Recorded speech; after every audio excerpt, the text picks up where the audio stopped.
tengo la oportunidad de poder hablar acerca de una literatura poco conocida. Estamos hablando de el Diatezarón, también conocido como el Evangelio de Tasiano. Y es que, como hemos podido conocer, la literatura extracanónica por mucho tiempo fue considerada como literatura revelada por Dios. Porque luego, al pasar de los años y por diferentes motivos, ya no es considerada. Y estamos hablando de un evangelio olvidado, el Evangelio de Tasiano. Vamos a ver algunos aspectos importantes de este libro. Número 1, las generalidades del libro. Bueno, ¿cuál es la literatura? ¿Cuál es el género literario? Pues es muy simple, es la armonía. Armonía, ¿y qué significa esto? Es buscar por naturaleza un conjunto, un tipo de homogeneidad. La datación se da entre el 165 al año 170 después de Cristo. El autor es conocido como el señor que podemos ver en la fotografía como Tasiano el Sirio. Algunos de los detalles de este libro es que fue hecho con la idea de integrar diferentes evangelios en uno solo que mostrara de forma sencilla su contenido. Básicamente, el Evangelio de Tasiano es eso. Él fue un discípulo de Justino el mártir. Y cuando Justino fallece, él emprende este viaje también tras fundar algunas filosofías diferentes, que es lo que ya vamos a hablar un poco adelante. Pero él, luego de este tiempo, lo que trata de hacer es que surge una cuestión, y es que muchos filósofos griegos están hablando de las contradicciones que existen en los 4 evangelios. Tasiano, por lo tanto, toma esto a pecho, se lo toma con mucha responsabilidad y busca hacer de manera homogénea, prestando de los 4 evangelios, y muchos historiadores creen que de fuentes externas también, para poder crear el Evangelio de Tasiano.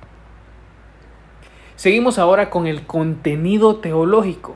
Y es que es curioso porque Tasiano no era un cristiano como lo pensamos hoy en día, sino que tenía una filosofía.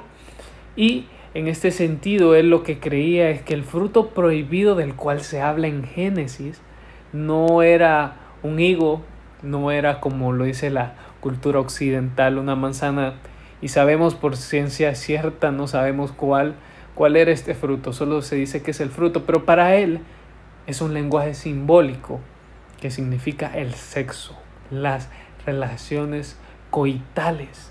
Entonces, básicamente él parte de una idea del mismo gnosticismo, que cree que hay que alejarse de todo lo que es natural, físico, para poder acercarse a la espiritualidad. Y por eso mismo, en esta misma filosofía, se buscan no casarse, no tener relaciones sexuales, por lo que quieren es alejarse de lo demás.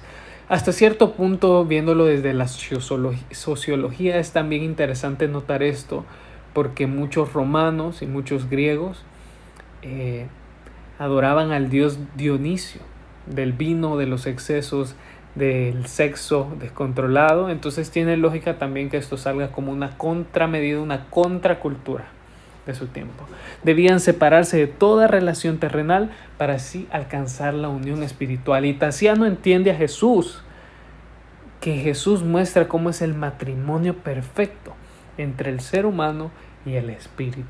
El gnosticismo, al igual que diferentes religiones orientales, instruyen a desprendernos de lo material y a llegar a un estado del ser, la consumación del cuerpo que se transforma en el espíritu. Eso lo podemos ver en el nirvana de diferentes religiones también orientales, como hablábamos, el budismo, hinduismo y diferentes.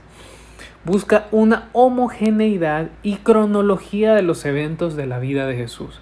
Este evangelio, una de las claves para leerlo es eso: busca homogeneizar, busca cortar los pedazos que se contraponen entre ellos y crear una obra unilateral, enfocada en un objetivo, la cronología de Jesús.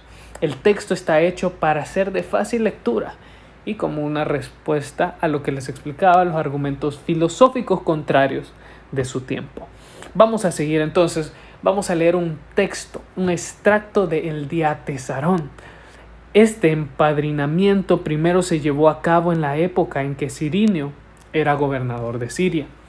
E iban todos a empadronarse, cada uno a su ciudad. Y José, por cuanto era de la casa y familia de David, subió a la ciudad de llamada Betlem, de Judea, desde la de Nazaret de Galilea, llevando consigo para ser empadronado a María, su esposa, la cual se hallaba encinta. Y aconteció que estando ellos ahí, se cumplió el tiempo en que a María le tocaba dar a luz. Y parió a su hijo primogénito, y lo envolvió en pañales y lo acostó en un pesebre por no haber encontrado lugar para ellos en el mesón.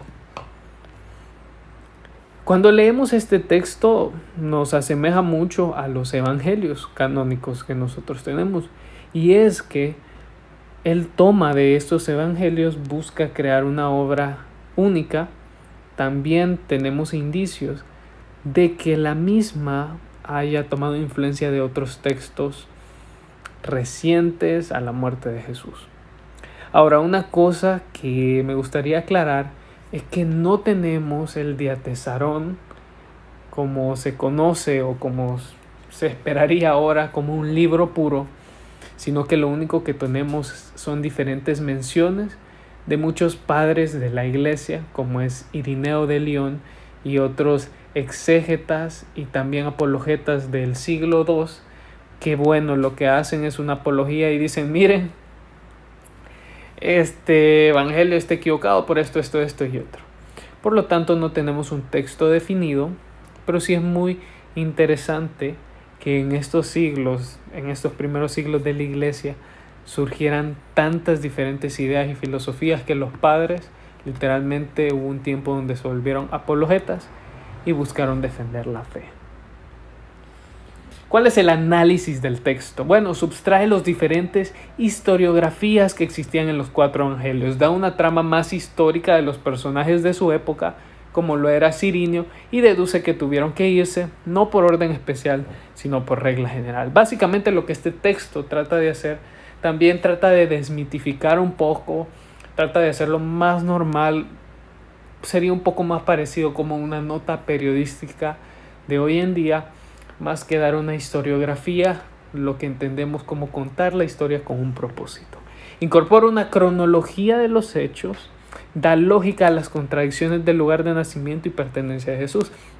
Ahora, no quiero decir que Tasiano no tenía una historiografía, él también la tenía y se ve reflejada en a veces los dichos de Jesús, también la supresión misma de diferentes versículos.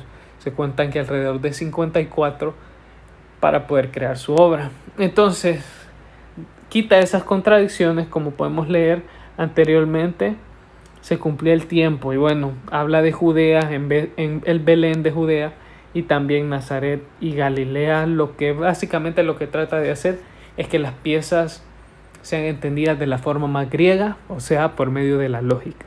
En sus escritos anteriores se muestra cómo no existe el misterio divino y la mayoría ya sabe, según este evangelio, que Jesús es el Mesías. El misterio divino desaparece y básicamente lo que Tasiano dice es, ya sabía Juan el Bautista, ya sabía, la gente ya sabía, Jesús le instruía. Mantiene también alguna correlación con los evangelios porque Jesús instruye a que no vayan y no cuenten nada de lo que ha sucedido.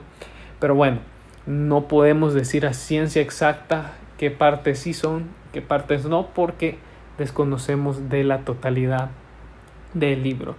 ¿Cuáles son mis conclusiones personales? Es que el evangelio de Tasiano era un poco más práctico. En ese tiempo, tener 4 copias de un libro no era tan sencillo y por lo tanto esto se presentaba como una forma más fácil. El mayor problema fue la simpleza del producto final. Esto mismo concuerdan algunos de los padres de la primera iglesia, es que era muy simplista. Pero se entiende ya que lo que él deseaba era preservar una historia más cronológica, a pesar de que tuviera que sacrificar algunos aspectos teológicos importantes. Quiso crear una síntesis y terminó creando el Evangelio. ¿A qué me refiero con esto? Bueno, el profesor Barda dice: en cierto sentido, Tarciano quiso sustituir las fuentes y sus contradicciones por un documento nuevo que superara todas aquellas fuentes y lograr evitar las críticas que los paganos y los cristianos disidentes hacían a los evangelios existentes. No quiso crear un quinto evangelio, sino lo que ha hecho llegó a ser en las iglesias nacientes de hablas siriacas el evangelio.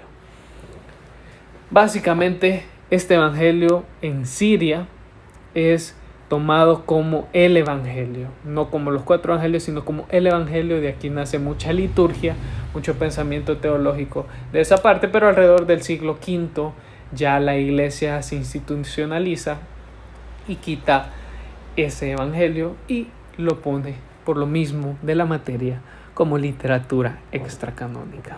Nada más para terminar, un pensamiento: la pluralidad de la iglesia fue una parte esencial de ella. Muestra la creatividad de un Dios único. A veces el error de la iglesia es que quiere institucionalizar lo que es más conveniente para las demás personas, pero debemos entender que la intelectualidad, la lógica, la ciencia y sobre todo Dios es también un Dios creativo que permite ver mucho más allá. No veamos estos textos como algo que despreciar, sino de los cuales podemos tener una enseñanza, un punto de vista diferente, y que también fueron respuesta a las contradicciones de su tiempo. No solo fue que a él se le ocurrió porque quiso, sino por como una respuesta para tratar de que el evangelio de Cristo se mantuviese vivo, así como fueron las cartas paulinas universales para nuestro tiempo hoy en día. Bueno, fue un gusto, gracias por tu atención.